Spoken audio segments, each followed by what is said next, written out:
오늘의 마지막 주제. 자, 기본적으로 엔비디아는 이제 제일 중요한 거는 어쨌든 실적이에요. 지금부터는 이제 실적의 성장성을 여러분들이 좀 많이 보셔야 될 것 같고요. 앞에서 사실은 뭐 거의 중요한 내용을 다 말씀을 드렸는데, 지금 전반적으로 보면은 이제 젠스당 입장에서는, 이제 엔비디아 입장에서 봤을 때는 빨리빨리 우리의 제품을 만들어가지고 판매함과 동시에 그대로 그게 다 실적으로 들어오기 때문에, 지금 우리가 사실 엔비디아 투자하는 사람 입장에서는 이런 생각을 할 수도 있어요. 와, 엔비디아 좀 캐파 증설 좀 빨리빨리 좀 하지. 응? 생산 캐파 증설 좀 빨리빨리 좀 하지.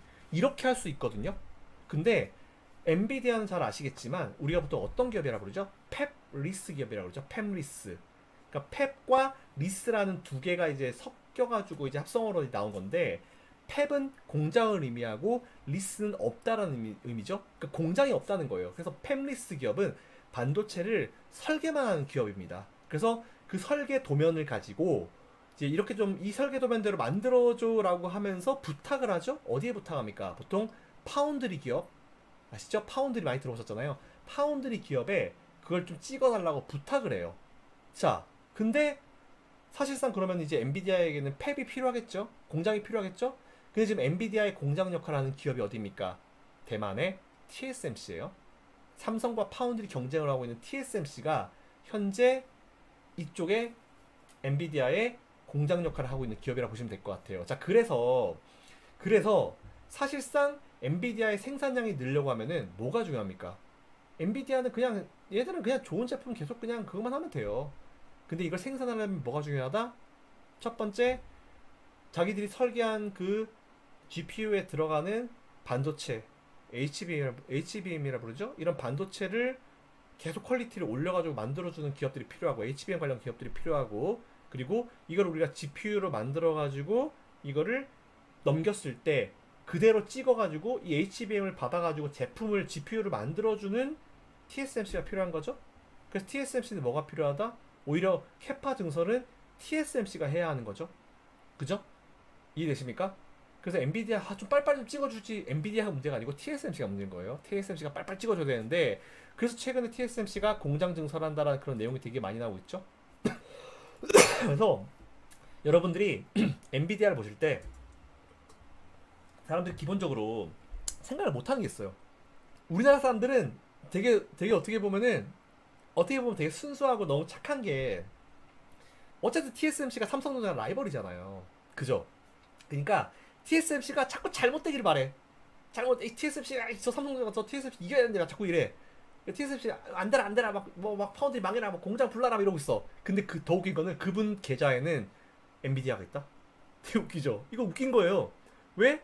엔비디아 걸 누가 찍어주는, TSMC가 찍어주는데. 자, 그래서 우리가 어떻게 생각해야 되냐?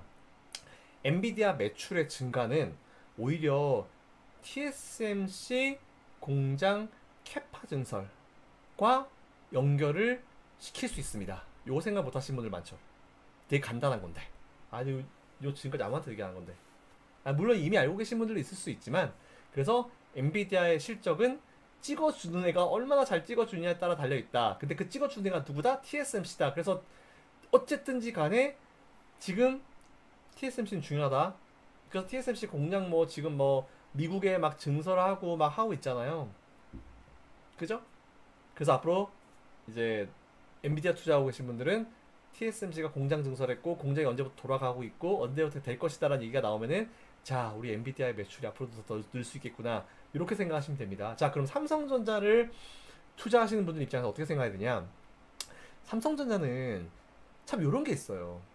삼성전자는 사실 보통 우리가 IDM이라고 그러거든요. 종합반도체 기업. 종합반도체 기업 미국 인텔 있죠? 이게 종합반도체 기업이기 때문에 삼성은 사실은 팹도 있고요. 파운드리도 하죠. 게다가 설계도 해요. 네. 설계도 하고 공장도 있고 뭐 다 있어요. 그냥 다 있는 기업이에요. 그렇기 때문에 어떻게 보면은 엔비디아 입장에서는, 자, 엔비디아 입장에서 생각을 한번 해볼게요, 여러분들. 엔비디아 입장에서는 이게 삼성을 봤을 때 어떤 느낌이 들까요? 우리가 이 정말 중요한 이 보안이 넘치는 설계도를 가지고 있어. 근데 이거 가지고 좀 빨리빨리 찍어내줄 기업이 필요해. TSMC가 뭐 나름 잘하는 것 같아. 수율도 괜찮아. 잘하고 있는 것 같아. 근데 야, 이 삼성에서 파운드리도 하고 HBM도 만들고 허허. 근데 걔 또 걔들이 또 설계까지 하잖아. 그러니까 이게 또 넘기가 좀 그래. 또 설계 이게 자기들 설계만 먹고 사는데 이거 또 삼성가 넘겼다가 이거 또 슉 빠져가지고 또 걔들이 삼성의 기술을 다 가져면 어떡해. 애매한 거죠. 좀 애매한 입장이긴 하죠. 그래서 저는 오히려 지금 되게 웃긴 게 뭐냐면 요즘에 예전에 삼성을 욕하던 사람들이 삼성 파운드리 욕을 그렇게 했거든요. 삼성 파운드리가 TSMC에게 밀리기 때문에 전자 주가는 절대로 가지 못할 거야. 이렇게 얘기하거든요. 아, 잘하고 있는 디램은 놔두고. 하여튼 이게 문제가 뭐냐면 못하는 것만 욕을 해요. 못하는 것만. 항상 이 못하는 것만 욕을 해서 문제라고 생각하는데 잘하고 있는 것도 잘하고 있다 해줘야죠. 어제 삼성 파운드리 같은 경우는 지금 이제 수율 많이 올라왔습니다. TSMC 뭐 1점 몇 나노까지 막 간다 얘기 나오고 있는 상황이잖아요. 잘하고 있어요. 게다가 HBM도 SK하이닉스보다 이게 삼성에 대해서 좀 아쉬운 점을 좀 얘기를 하라고 하면은 뭔가 이 당장 이 시장의 변화에 빨리빨리 대응하지 못하는 부분에 대해서 좀 아쉬워요, 사실은. 근데 내부적인 이슈도 있었죠, 사실은. 이제 총수가 부재함에 따라서 저는 그것도 문제라 봐요, 사실은. 물론 이제 총수가 일을 하는 건 아니에요. 총수가 일을 하는 건 아니고 삼성은 이제 다 전무 경영진의 어떤 느낌으로 가는 회사긴 하지만 그래도 이제 역할이 있잖아요. 이재용 회장의 역할이 있는데 그거를 너무 제한을 거는 건 좀 문제가 있다고 봐요. 그래서 지금 대부분의 이슈가 거의 끝나가죠. 많이 끝나가죠. 그래서 오히려 그런 걸로 인해서 이재용 회장이 실제로 해외를 감으로써 누구를 만남으로써 최근에 보면은 이제 ASML 회장도 만나고 젠수당도 만나고 이렇게 만남으로 통해서 뭔가 이제 좀 하나씩 진행이 되고 있는 상황이잖아요. 중요합니다. 그래서 저는 어쨌든 이런 액션들이 나오게 되면서 삼성전자도 이제 하나씩 빌드업이 될 거라 보고 있고 그리고 1분기 때는 원래 반도체 비수기입니다. 그렇기 때문에 1분기 실적 버리고요. 2, 3, 4분기는 쭉 괜찮아질 거예요. 거기다가 HBM까지 올라올 거고 그리고 엔비디아 주가 측면에서 봤을 때는 TSMC가 얼마나 생산을 잘 뽑아주고 TSMC가 얼마나 생산 캐파가 빨리빨리 늘어주냐에 따라 가지고 엔비디아의 실적은 바뀔 것이고 그리고 엔비디아 쪽에다가 HBM을 제공한 업체가 삼성전자가 얼마나 빨리 들어가냐에 따라 가지고 엔비디아도 삼성전자랑 SK하이닉스가 서로 경쟁을 시켜서 그나마 지금보다 좀 싼 값에 괜찮은 가격에 HBM을 엔비디아가 받아가지고 이거를 어쨌든 HBM 가격이 좀 떨어져 주면은 지들끼리 경쟁에서 떨어져 주면은 내가 남는 게 많잖아요. 그죠? 그러니까 이런 상황이 발생하면은 엔비디아 실적 올라갈 수 있고 그러면 삼성전자도 HBM 실적 증가할 수 있고 디램에 대한 실적이 다시 증가할 수 있고 파운드리도 지금 잘하고 있고 전반적으로 이게 빌드업이 다 쌓여가지고 주가로 올라가기 때문에 전 지금 반도체 기업은 무조건 투자를 해야 된다 봅니다. 무조건 반도체는 제가 예전에 2차전지 그렇게 잘 갈 때도 2차전지 차익 수익 실현 좀 하셔가지고 반도체 매수하시라는 말씀을 그렇게 많이 들었어요. 욕 엄청 먹었죠.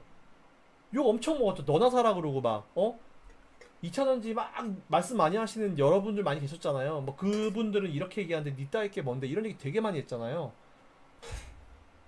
제발 한두 가지에 꽂혀서 투자하면 안 돼요. 투자를 잘하려고 하면요. 그냥 딱 하나만 하시면 돼요. 상대적 박탈감으로부터 최대한 피하시려고 노력하십시오. 상대적 박탈감을 피한 제일 좋은 방법이 뭔지 아세요? 여러 개 업종을 분산 투자하시면 돼요. 하나만 하면은 좋은 점 뭐냐면 그 업종이 계속 백날 만날 가면은 내 계좌가 빨리 증가합니다. 근데 단점이 뭔지 아세요? 평생 그렇게만 가는 종목은 없어요.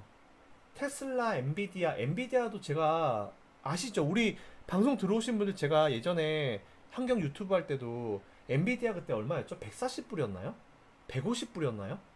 제가 그때도 유튜브 나와서 얘기하면서 그때도 이제 좀 많이 밀려있는 상태였는데 140불, 190불이었나? 그때 제가 말씀드리면서 정확하게 이렇게 말씀드렸어요. 지금보다 한 10% 정도 주가가 더 떨어지면 진짜 바닥인데 그때는 진짜 아무 생각 없이 사도 될 것 같다는 말씀을 되게 어렵게 드렸거든요. 되게 그렇게 얘기하기 어려운 시점이었는데 그때보다 한 10%더 밀리면 사도 될 것 같습니다라는 말씀 드렸던 적이 있었어요. 근데 그때도 욕 엄청 먹었거든요. 왜냐면 그때도 이미 엔비디아 가지고 있는 분들 거의 뭐 마이너스 30% 40% 이런 상황이었기 때문에 10%더 밀리면 그냥 반토막 가는 상황이어서 이런 얘기 하기 참 어려웠었거든요. 근데 그때 돌려보시면 제가 아마 제 거 이거 그 쇼츠에 올려놨을 거예요. 그때 얘기했었던 가격대보다 정확하게 한 10% 정도 한 9%에서 8% 한 8, 9%더 밀리고 바닥 찍고 지금까지 온 거예요. 전 그래서 유튜버가 좋습니다. 제가 했던 얘기들이 다 남아있거든. 그렇거든요. 그러니까 어려운 시기를 그렇게 겪어요. 겪고 나서 그 어려운 시기 때 내가 과연 그거를 그 기업의 미래를 보고 매수로 들어갈지 안 들어갈지를 판단을 해서 해야 되는 거기 때문에 저는 지금 오히려 2차 전지는 사야 된다 보고 반도체도 사야 된다 보고 디스플레이도 사야 된다 보고 예, 저는 그렇게 봐요. 전기차 지금 사야 돼요. 전기차 끝날 것 같으세요? 나는 그렇게 안 보이는데 물론 저는 아직 전기차를 사지 않았습니다. 저 같은 사람들이 있기 때문이에요. 원래 사실 저는 처음에 전기차 되게 부정적으로 생각했던 사람이거든요. 전기차가 이 수백 년 동안 있었던 이 내연기관 하는 사람들의 이 오랜 그 네트워크를 이거를 잡아먹고 이긴다고? 물론 이제 이 환경을 생각해야 되는 미래이긴 하지만 이게 안 된다고? 라고 생각했는데 되더라고요. 그래서 제가 반성했지, 공부했지. 굉장히 난 또 다른 실수를 하지 않기 위해서 딥하게 공부를 했죠. 근데 그림이 나오는 거예요. 단순히 이 전기차에서 끝나지 않는 미래 그림이 나오더라고요. 일론 머스크가 생각하고 있는 미래가 전 그거라 봅니다. 그래서 저는 테슬라가 지금은 전기차로 보는데 전기차 말고도 다른 밸류를 넣어서 생각하잖아요. 일론 머스크가 보는 결국 미래는요.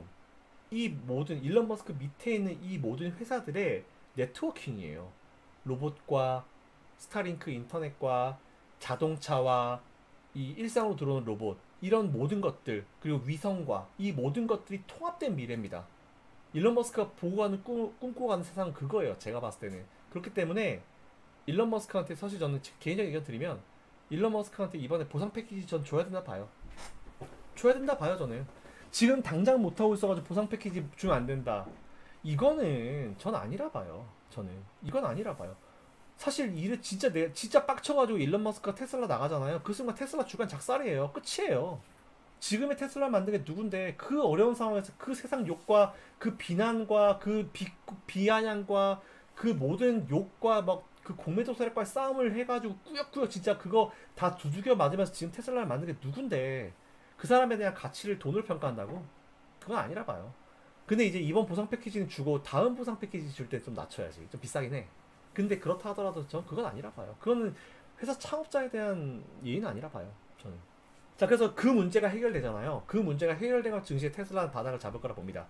어쩌다 테슬라 얘기까지 나왔는데 다시 돌아와서 자, 어쨌든 엔비디아 같은 기업을 투자할 때는 정말 어려운 상황에서 투자를 해야 돼요. 그렇기 때문에 엔비디아의 주가는 저는 어쨌든 이제 이 반도체에 대한 미래를 설명하다 이게 좀 얘기가 좀 길어졌는데 반도체는 지금 갈 종목들이 정말 많습니다. 중소형주들도 스타트도 못 끄는 기업들이 정말 많아요. 그 기업들로 우리는 투자를 해야 된다 봅니다. 그래서 저는 우리나라 시장과 전 세계 시장은 결국 반도체 그리고 2차 전지, 디스플레이를 제가 계속 말씀드리는 이유가 뭐냐면 지금 디스플레이 아무도 안 하거든요. 근데 엔비디아의 이 GPU 칩과 모든 것들 뭐 AI라든지 아니면 뭐 메타버스라든지 이런 것들은 결국은 우리가 다 봐야 하는 봐야 되잖아요. 우리가 봐야죠. 아니 아까도 그랬잖아요. 엔비디아 GPU 하나에 5천만 원이 넘는데 이 GPU 하나 가지고 뭐 하냐고. 이 GPU를 넣어가지고 AI 컴퓨터를 만들든지 간에 뭔가 제품을 만들어가지고 그 제품으로 인해서 우리의 삶이 윤택해지고 우리의 삶이 더 편해지고 이런 게 되어야지 그게 판매가 될 것이고 매출 증가가 이루어질 것이고 주가가 올라갈 거 아니에요. 근데 컴퓨터도 마찬가지야. 모니터 없으면 볼 수 있어요? 그냥 이 컴퓨터 이 본체랑 키보드만 있으면 돼요? 파야지. 화면으로 출력을 해야 될 거 아니에요. 챗 GPT도 여러분들 막말로 세상에 디스플레이라는 게 다 사라지면 챗 GPT 쓰레기죠. 아무리 제품 좋으면 뭐예요? 챗 GPT 쓰레기지. 맞잖아요. 그쵸? 갑자기 근데 문득 이런 생각이 들었어요. 챗 GPT와 대화. 보지 못해도 대화를 할 수 있어. 그러면은 우리가 이거를 또 음성화 시킬 수 있는 어떤 프로그래밍과 시스템이 나올 수 있겠네요? 그럼 또 요거 관련 좀 찾아봐야겠네? 언뜻 또 이런 생각이 들었습니다. 갑자기? 찾아봐야겠다. 네, 이거잖아요, 사실은. 지금은 뭐, 듣는 건 듣는 거지만, 지금 당장은 봐야죠. 디스플레이. 여러분들이 지금 이 화면을 통해서 저를 볼 수 있는 것도 디스플레이. 전 디스플레이 관련주는 안 갈 수가 없다라고 봐요. 지금 AI 테마로 지금 뭐까지 들어왔냐면은, 전력 관련주, 전선 관련주 다 들어왔잖아요. 우리나라 지금 원전 관련주 다 들어왔잖아요. 직접적으로 전 연관이 있다 봐요. 데이터 센터 많이 지으려면 AI 데이터 센터가 기존 데이터 센터보다 전력 소비가 6배가 8배가 많다는데 전기 많이 필요할 거 아니에요. 이런 관련주들이 정말 많이 나올 겁니다. 그래서 저는 AI 관련 테마가 끝날 거라 보지 않고 앞으로 저는 길면 2, 3년 동안 랠리가 나올 거라 보고 있는데 그 시장의 가장 큰 테마로 AI는 계속 갈 거라 봐요. 결국 이거 우리가 마주해야 할 무서운 미래죠. 사실은 좀 두려운 미래긴 하지만 네, 그럴 때마다 저기 뭐 샘 올트만 같은 애들 좀 정신 차리게 중간중간에 좀 자꾸 이상한 짓 안 하게 좀 제한 좀 걸면서 좀 해야지. 그런 거로 보면은 참 우리 머스크 형님이 괜찮아 사람이. 머스크 형님은 또 이런 것도 되게 두려워하는 사람이잖아요. 전 머스크 좋아합니다. 솔직히. 그리고 저는 샘 올트만 같은 애 별로 안 좋아해요. 저는 샘 올트만 별로 안 좋아하고요. 빌 게이츠 별로 안 좋아합니다. 오픈 AI라는 회사가 딴 얘기인데 오픈 AI라는 회사가 왜 오픈 AI라고 이름을 졌는지 아세요? 오픈 말 그대로 그 회사의 모든 소스는 다 진짜 공개하기로 합의를 했었어요. 그래서 그걸 보고 이제 처음에 일론 머스크도 수십억인가 수백억을 투자를 한 거거든요. 오픈으로 하자. 근데 거기에 누가 기어 들어왔는지 아세요? 빌 게이츠가 기어 들어왔어요. 그러면서 상황이 이렇게 된 거죠. 근데 빌 게이츠는 여러분들이 생각하시는 그런 사람들이 아닙니다. 라는 개인적인 생각을 또 던져놓고 네, 그래요. 그래서 저는 샘 올트먼이나 빌 게이츠 별로 안 좋아하고 최종 보수는 빌 게이츠 같은 사람 별로 안 좋아합니다. 저는 별로 안 좋아해요. 그래서 어쨌든지 간에 이런 것도 알고 계시면 재밌으니까 뭐 잠깐 말씀드렸지만 자 아무튼 그래서 우리가 투자할 때는 상대적 박탈감으로부터 이겨내자. 그리고 항상 주식은 언제 남들이 다 욕하고 투자하면 안 되고 정말 망할 것처럼 그 회사에 대해서 비판할 때 그때 투자하면 된다라는 말씀을 드리겠습니다.